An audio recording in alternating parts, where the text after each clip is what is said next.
Olá, bom dia, boa tarde, porque boa tarde, na verdade, só é depois que a gente almoça, né? Então, boa tarde. Boa tarde. Boa tarde. Bom, gente, a ISG, acho que algumas pessoas sabem já o que mas a nossa ideia aqui é trazer um pouco para a nossa realidade, né? ISG é tão tratado numa esfera tão abstrata e tão longe do nosso dia a dia, e, na verdade, está bem mais perto. ISG significa Boas Práticas Ambientais, Sociais e de Governança, e é sobre isso que a gente vai falar agora. E antes de eu começar, eu vou falar assim, quem é essa mulher aí que está no palco falando sobre isso, né? Bom, eu sou jornalista e sou publicitária, tenho um MBA em Gestão de Pessoas e curso mestrado em ESG. Já fiz um MBA em ESG de Impacto. Tenho 12 anos também de experiência de comunicação corporativa. Trabalhei muito tempo com publicidade, fui diretora de comunicação da DM9DDB, quando ela estava numa fase muito boa ainda, né, de 2008 a 2016. Também trabalhei na Inloco, que tem muito a ver com o mercado de vocês. A Inloco hoje chama Incognia, mas na época de Inloco, ela é uma startup lá de Pernambuco que usava tecnologia de georreferenciamento para mídia out of home, né? Então, era um projeto bem bacana ainda, e trabalhei com outras empresas nessa parte de comunicação corporativa, e tenho 13 anos como jornalista, e aí que eu comecei a estudar ESG. Eu montei a editoria de ESG na Isto é Dinheiro, e hoje eu tenho uma plataforma que chama ESG por Lana Pinheiro, e sou consultora de comunicação, também trabalhando com a GBR Comunicação, no núcleo que trabalha bem em ESG. Muito bem, para a gente começar a entender um pouco sobre o que é ESG, a gente tem que entender as relações e diferenças de ESG com sustentabilidade. Quem acha que é a mesma coisa? ESG e sustentabilidade. Todo mundo acha que é diferente? A maioria das pessoas acham que é a mesma coisa e muita gente usa isso como sinônimo. Só que é a diferença entre essas duas palavras, ou esses dois conceitos, que tirou a sustentabilidade do ativismo, de ser aquela história de sustentabilidade, aquele bando de ambientalista que fica abraçando árvore, para trazer esse conceito para a mesa dos CEOs e dos CFOs. E muitos desses CEOs e CFOs são clientes de vocês. Ou seja, vocês fazem parte de uma cadeia que está preocupada com ESG. E é por isso que a gente está aqui. Bom, a sustentabilidade. Eu vou começar com sustentabilidade para tentar explicar e deixar mais clara essa diferença. A sustentabilidade ela começou aqui em 1972, quando o mundo se reuniu pela primeira vez para discutir a relação do homem com o meio ambiente. Isso aconteceu na capital da Suécia, e 113 lideranças mundiais se reuniram no que ficou conhecido como a Conferência de Estocolmo. Dessa Conferência de Estocolmo, saíram 26 princípios já sobre a questão de poluição do homem no meio ambiente e a criação do PNUMA, que é o Programa das Nações Unidas sobre o Meio Ambiente. Esses 26 princípios, eles existiam no papel, mas foi aquela história, existia mais no papel do que na prática. O primeiro grande desdobramento da Conferência de Estocolmo acontece 11 anos depois, quando é criado o Conselho Mundial do Meio Ambiente. E aqui, eu vou pedir a atenção de vocês, porque aqui a gente começa a entender um pouco mais sobre essa diferença de sustentabilidade e ESG. Quem estava na frente da comissão era uma mulher, que tem um nome bem esquisito, então não vou conseguir falar o nome dela direito, que é Gro Harlem Brundtland. Creio que é alguma coisa assim. Ela era a primeira-ministra da Noruega. Mas, mais do que isso, ela era uma pessoa dedicada a estudar e a disseminar o conceito de desenvolvimento sustentável. E ela tinha como formação a saúde pública. Era uma mulher que se preocupava, portanto, com saúde pública. O resultado, o produto desse conselho, dessa comissão, acontece 7 anos depois, num documento que ficou conhecido como Relatório Brundtland, porém, o nome desse relatório é Nosso Futuro Comum. Esse é o segundo ponto de atenção quando a gente fala de sustentabilidade. O nome do documento que cunhou o conceito de sustentabilidade chama-se o Nosso Futuro Comum. E aqui a gente teve, então, o conceito de sustentabilidade. E o conceito de sustentabilidade diz: é um modelo de desenvolvimento sustentável que atende às necessidades da nossa geração, da geração do presente, sem comprometer a capacidade da geração futura atender às próprias necessidades. Ou seja, vamos usar o planeta, garantindo que a geração futura também possa usá-lo. E aí a própria presidente da comissão, ela fala: a maior dificuldade para a sustentabilidade engajar governos e empresas é que as pessoas que serão impactadas sobre qualquer programa de sustentabilidade não votam, não compram, não pagam impostos. A gente está falando de preparar o mundo para uma geração que vai vir. E como a gente sabe, o capital pensa no presente. O capital pensa no curto prazo. Sustentabilidade, portanto, é sobre futuro e sobre pessoas. E o ESG? A primeira vez que a sustentabilidade começa a conversar, começa a flertar com o capital, acontece em 1994, quando John Elkington, que é um cara que eu tive a oportunidade de entrevistar, inclusive, lança um livro, o Cannibal with Forks, The Triple Bottom Line of the 21st Century, trazendo o Triple Bottom Line. Pela primeira vez, sustentabilidade é atrelada ao lucro. A partir daqui, a gente começa a ver sustentabilidade sob um viés econômico. Só que não fica suficiente. O termo é cunhado somente 10 anos depois. Ali a gente está falando em Triple Bottom Line, que provavelmente muitos de vocês também já ouviram. Em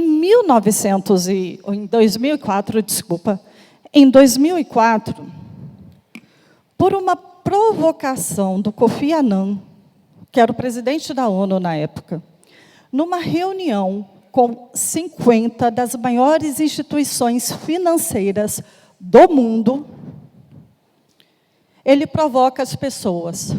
Como é que a gente vai aproximar os problemas ambientais que a gente está vivendo do mercado de capitais? Porque isso vai impactar os negócios. E aí, o Pacto Global da ONU se junta ao Banco Mundial. E aí vocês podem até falar assim,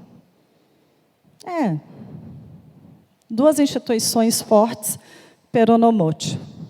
Mas, enfim, lembramos que em 2004 ainda tinha um poder bem mais relevante, e a gente está falando de Banco Mundial. Eles cunham o termo, é a primeira vez na história que o termo ESG aparece, num documento que se chama Ganha Quem Se Importa. Então, a gente tem sustentabilidade sendo cunhado no termo que chama Nosso Futuro Comum, por uma mulher que defende o desenvolvimento sustentável e a saúde pública. E a gente tem o ISG, que é cunhado pelo Banco Mundial, num documento que chama Ganha Quem Se Importa. ISG, ele aparece com esse conceito.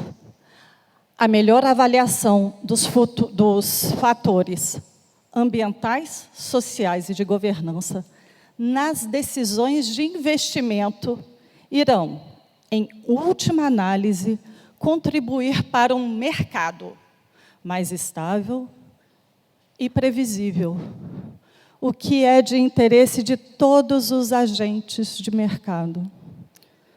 O futuro é ganha quem se importa ou quem cuida ganha, dependendo da tradução. Então, aqui a gente está falando de mercado. Só que não foi suficiente. Não foi suficiente, não, né? Como que a gente estava falando? Ali era um documento teórico, que traz as bases, mas que, como a gente sabe, o documento ele pode pegar ou pode não pegar, que nem as leis brasileiras. Tem algumas que pegam, tem outras que não pegam. E aí acontece o Acordo de Paris. E pela primeira vez se estabelece uma meta muito clara, que é o controle da temperatura do planeta. E que isso vai acontecer através das emissões, do controle das emissões dos gases de efeito estufa. E aqui passa a ser uma discussão que envolve todas as empresas. Porque o governo não emite gás estufa. Quem emite são os agentes, né? São as organizações empresariais, somos nós, são os homens que comandam as empresas. E aí, em 2019, acontece uma coisa absurdamente fundamental para que o ESG passe a ser uma prática e não uma teoria.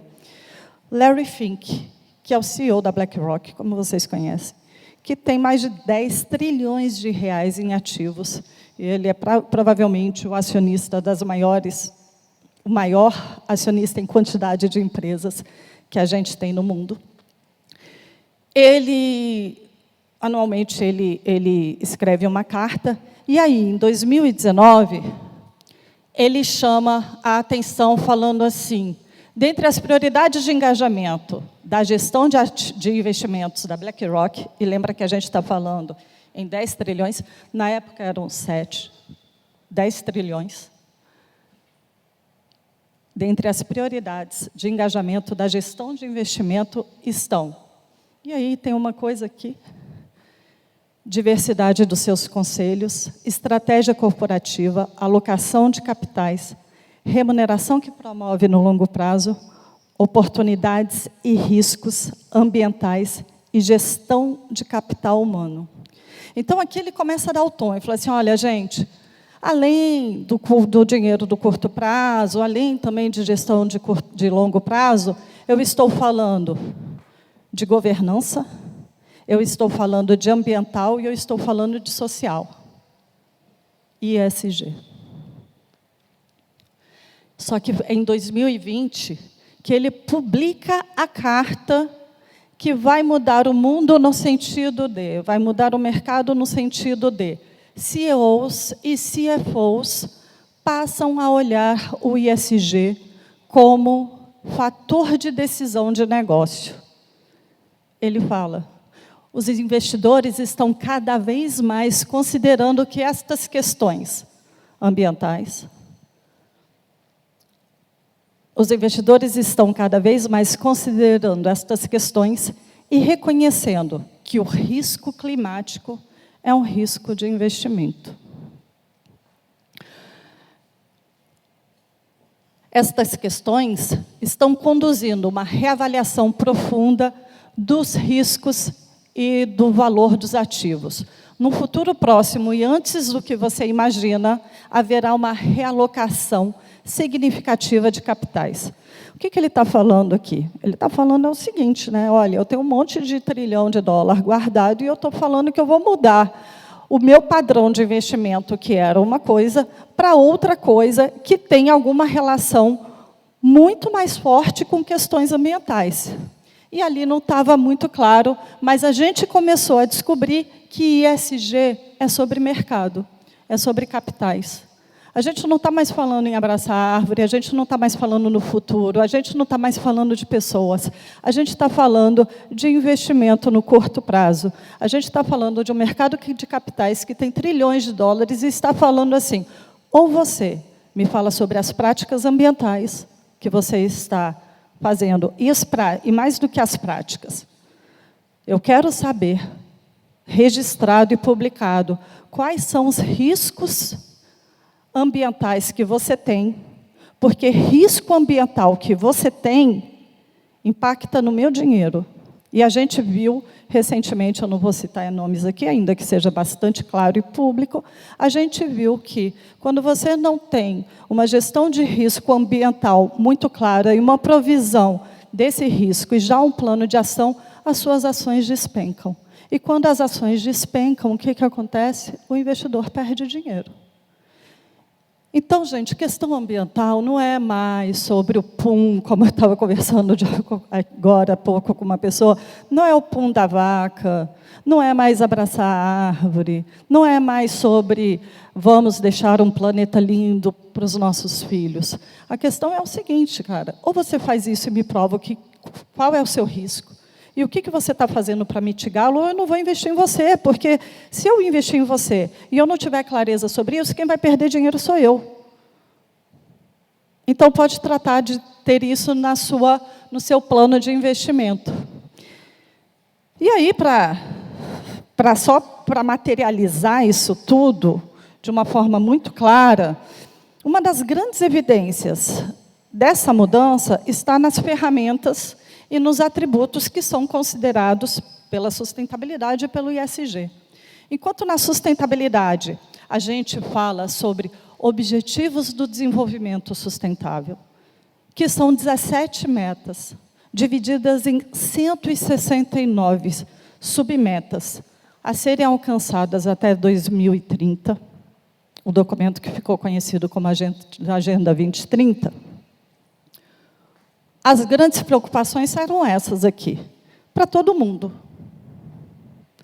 E aí, se a gente ler uma por uma, eu não vou fazer isso, a gente vai ver que a gente tem uma parte social muito forte, a gente tem uma parte econômica forte, a gente tem uma parte de governança que, basicamente, são essa daqui só, né?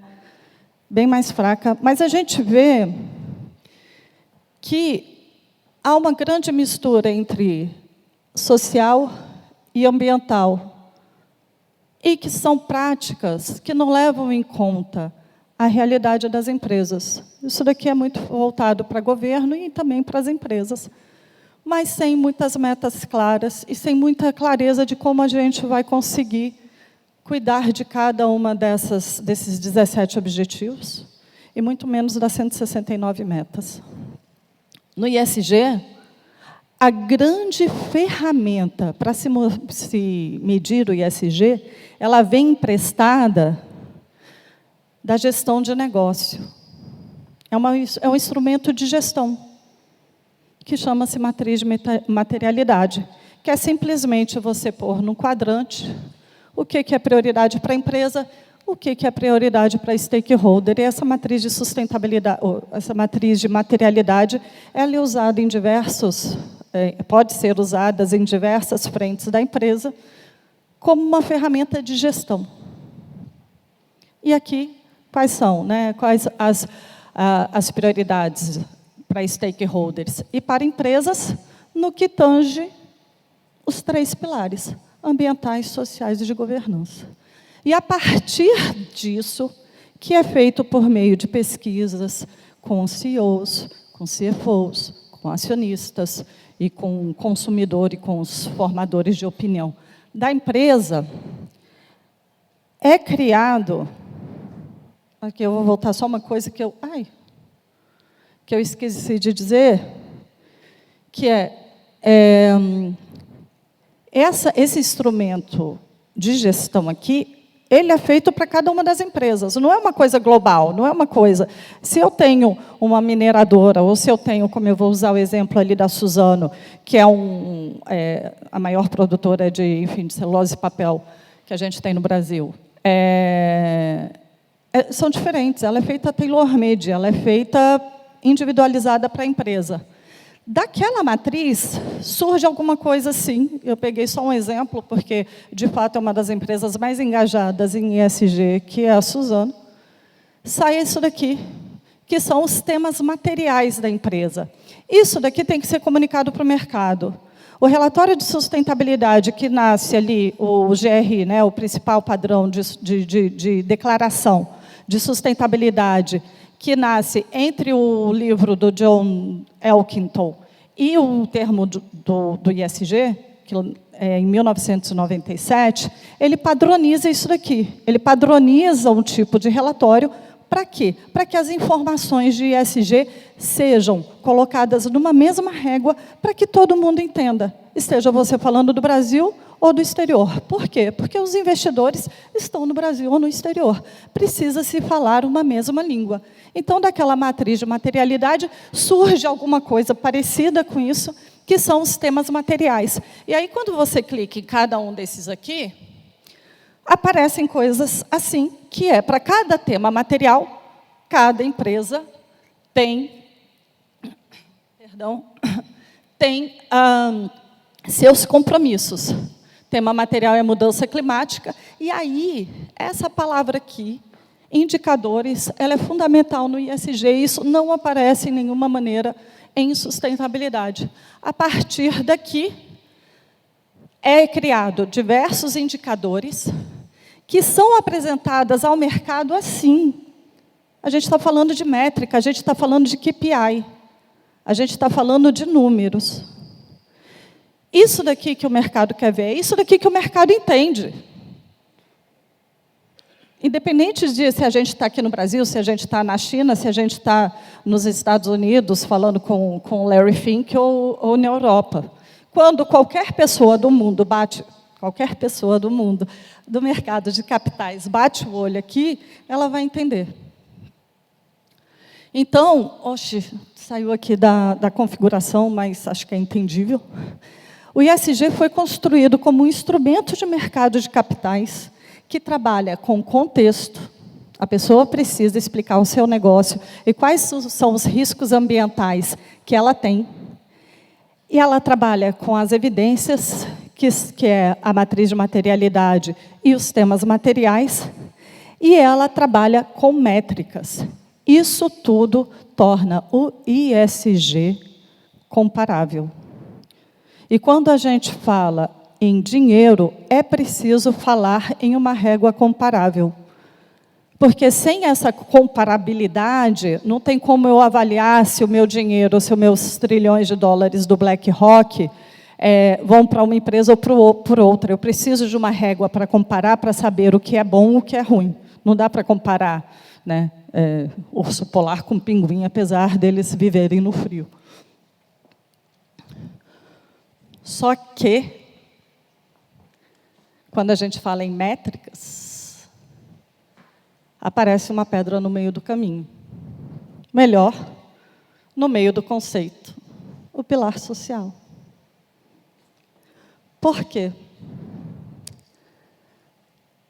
O pilar social, ele enfrenta, e ele é o grande entrave do ISG, e se as empresas, se vocês aqui como empresários já começaram, ou já, enfim, avançaram nessa jornada de ESG, vocês muito provavelmente devem ter encontrado barreiras no social. Ele é um grande entrave porque é muito difícil criar uma linguagem única e um KPI do pilar social que seja comparável, que tenha uma linguagem comum. Por quê? Porque quando a gente fala em pilar social, a gente está falando de problemas que são regionais. Um problema que uma pessoa do interior do Nordeste brasileiro enfrenta é tão diferente de uma pessoa que mora num grande centro urbano de um país desenvolvido, que essa pessoa não tem nem referência para entender o que é esse problema. A mesma coisa, até a gente aqui de São Paulo, a gente não tem referência para entender o problema que uma comunidade africana do interior da África, que vive sob um programa, por um governo ditatorial, com forte influência religiosa, sofre. A gente não tem referência para isso. E mais do que a gente não tem referência para isso, a gente não é impactado por isso. O capital não é impactado por problemas sociais. Ainda tem uma questão de aspectos culturais. A gente sabe, né, eu vou puxar aqui meu lado feminino,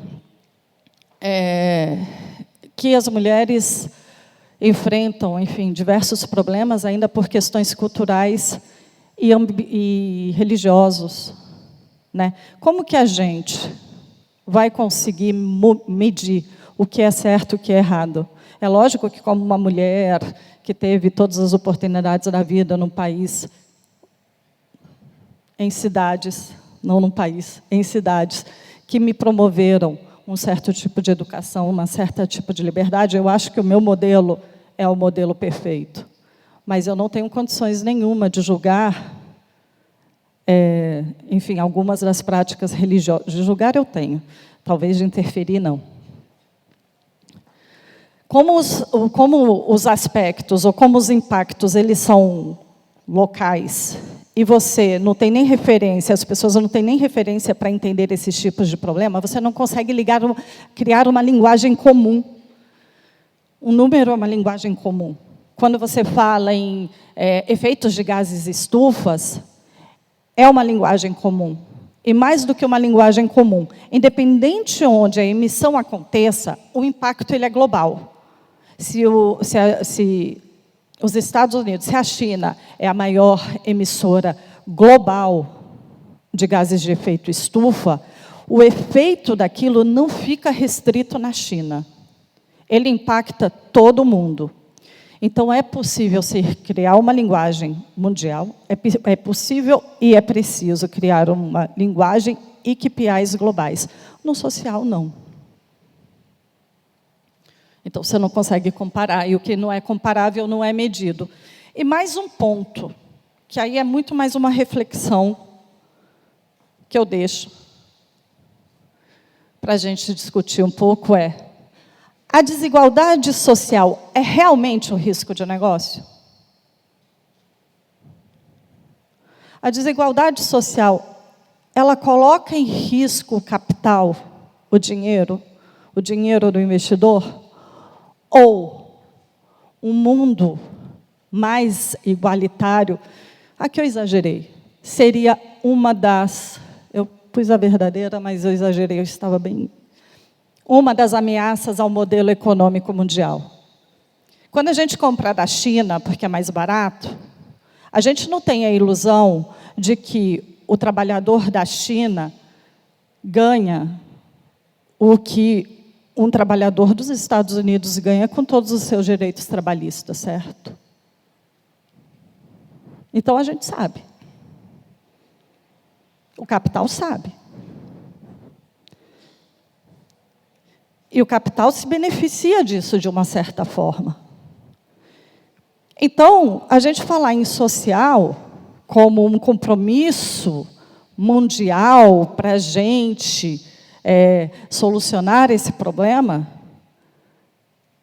espera, calma, não é tão assim, espera, vamos fazer. Além do que, tem uma outra discussão. Na ONU, por exemplo, estava se discutindo a devida diligência de direitos humanos, que impactaria fortemente o Brasil. O que significava isso? Além do Green Deal, que é a prática europeia de exigir que produtos vendidos na Europa não sejam frutos de desmatamento, e isso já está estabelecido, e a gente sabe que as pessoas, que as grandes exportadoras, inclusive do Brasil, ou principalmente do Brasil, precisam provar, através de rastreabilidade, que os produtos não são frutos de áreas desmatadas. Nesse novo Green Deal, nessa nova legislação que estava sendo prevista, que é a devida diligência em direitos humanos e questões ambientais da Europa, eles estavam querendo estabelecer alguns padrões sociais, como, por exemplo, o salário justo. E aí a pergunta que a gente faz é, tá bom, mas o que é salário justo? O salário justo aqui no Brasil é o mesmo da Europa? O salário justo da Europa é o mesmo que a gente vai conseguir na África? Enfim. Então, a questão dos direitos humanos, apesar dela ser imprescindível também, ela é muito mais difícil de você medir e de você conseguir um consenso. Tanto que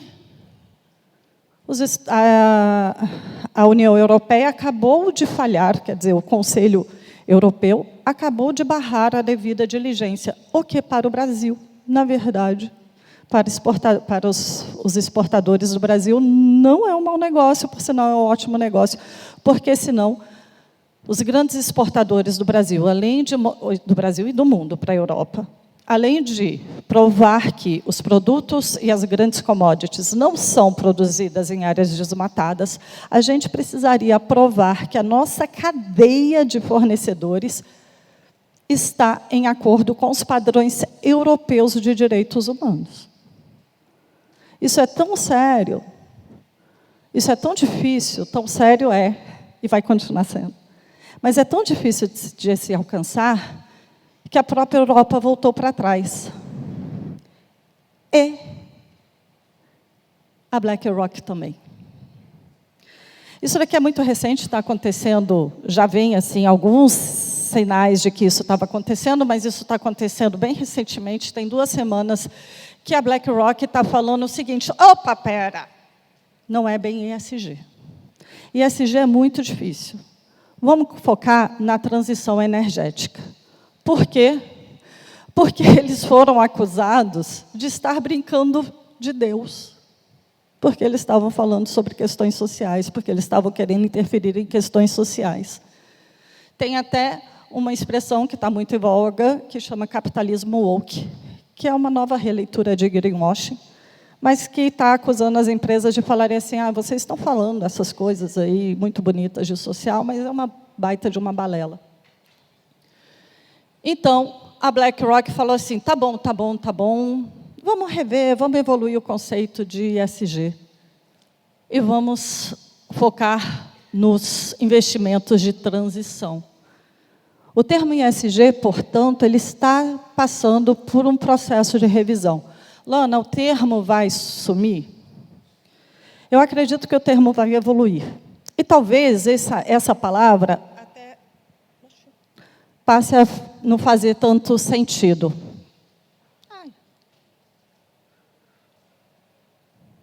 Passe a não fazer tanto sentido. A questão é que, tirando a questão semântica, se o termo vai continuar, vai sumir, whatever, isso pouco importa. O que a gente sabe é que os avanços relacionados à agenda ambiental vão se manter e que as oportunidades de negócio ou riscos de negócios atreladas a essa agenda vão se manter. Aqui são algumas evidências. O Brasil investe mais de 30 bilhões de dólares. BlackRock aporta 12,5 e compra a GIP, que está focada em transição energética. A gente tem a China investindo em transição energética. A gente tem a própria União Europeia. A gente tem a Rio Tinto recebendo 13,4 milhões de dólares. O mercado de transição energética deve movimentar 35 trilhões de dólares até 2035. Os investimentos em descarbonização estão projetados para 13,5 trilhões de dólares até 2050. E o custo global com gestão de resíduos deve chegar em 600 bilhões por ano até 2050. E o que vocês, senhores, têm a ver com isso? Tudo. Por quê? Porque a questão ambiental ainda vai ser muito exigida para investimentos, grandes investimentos em grandes empresas, que vão precisar apresentar o escopo 3. E o que é o escopo 3? O escopo 3 do Acordo de Paris é o seguinte: toda empresa vai ser, em algum determinado momento, porque agora a gente está na fase do escopo 1 e do escopo 2, quando chegar o escopo 3, toda empresa será responsabilizada pela não emissão ou pela neutralização das emissões de gases de efeito estufa da sua cadeia. E vocês fazem parte da cadeia. Quando vocês prestam um serviço para a Heineken, vocês entram como cadeia da Heineken. E a Heineken precisa provar que toda a cadeia está neutra em carbono. Quando vocês prestam serviço para a JBS, vocês integram a cadeia da JBS. E se vocês estiverem emitindo ou poluindo o planeta, vocês vão estar ferindo ou atingindo a reputação e os resultados dessas grandes marcas. Independente do tamanho que vocês estejam, vocês fazem parte da cadeia de grandes exportadoras. Isso tem a ver com vocês. Já o pilar social, apesar de não ter, ou apesar do componente do capital estar diminuindo, lembrem-se que existe uma pressão social. Quando a gente compra um produto da Procter, que vocês são fornecedores, e a gente viu isso, por exemplo, agora, vou tirar a Procter da parada, mas quando a gente vê uma denúncia de trabalho escravo num grande evento, que muitos de vocês poderiam ser fornecedores, não é só a reputação da empresa, ou dos patrocinadores, ou do evento que fica manchado, né? Provavelmente, se qualquer um de vocês, Deus me livre, estejam praticando qualquer uma dessas práticas, vocês perdem negócio. E gestão de resíduos, por quê? Porque também, brevemente, a gente produz coisas físicas. A gente vai precisar explicar para o mundo o que a gente vai fazer depois desse material, no pós-uso desse material. Bom, e a governança, eu vou passar um pouco mais rápido aqui, porque o tempo está acabando. Enfim, e a governança, ela também tem umas questões importantes, mas que também são um pouco variáveis. Essas aqui são as exigências: transparência, equidade, accountability, que é prestação de contas, e responsabilidade corporativa.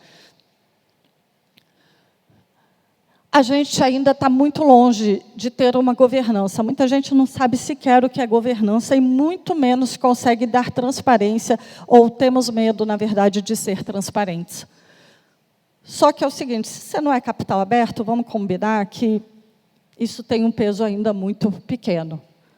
Se você tem o sonho de crescer a ponto de fazer um IPO, isso daqui é fundamental, ou você não cresce mais.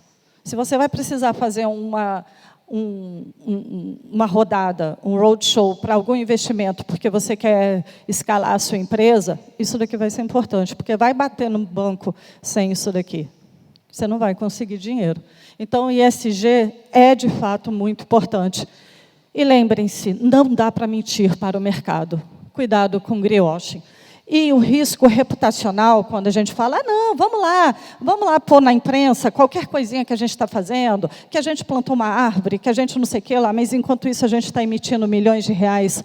Na Alemanha, esse cara foi preso, porque ele mentiu. Esse cara aqui, ele era o presidente de um fundo de investimento ligado ao Deutsche Bank, que foi acusado de mentir que 900 bilhões de dólares da carteira dele eram ligados a ativos verdes. Ele foi preso. A empresa passou por uma investigação. E aí você fala assim, e aqui eu até... Ai, meu Deus. E até eu tirei um slide aqui, que era importante, que é o mercado financeiro escrutinou esse cara, porque falou assim, isso daqui está manchando não a imagem dele, mas a imagem do setor inteiro. E no Brasil? Ah, não, isso daqui não chega no Brasil. A JBS acabou de ser punida na Europa. No primeiro caso de greenwashing, de acusação de greenwashing contra uma empresa brasileira. Isso daqui é do estado de São Paulo, tá? Saiu, não é matéria muito grande. Dá um Google. Olha a quantidade de veículos. E a gente está falando de Suno, que é bem específico, que é jurídico, época negócios, revista do AGE, tudo bem, blá, blá, blá, blá, R7, tudo bem. Foi parar no Wall Street Journal, que circulou o mundo inteiro, inclusive nos acionistas. Então, gente, greenwashing não é brincadeira, não brinquem. Se estão fazendo uma prática de sustentabilidade, quer plantar uma árvore, que é legal. Tudo bem, faz. Mas não alardeia isso como uma grande ação de ESG. Não, não é. Você só está plantando uma árvore. Isso é muito legal. Olha que bacana. Eu não estou falando que não é. É bacana pra caramba. Entendeu? Mas, assim, tomem muito cuidado na hora que vocês forem comunicar essas ações de greenwashing.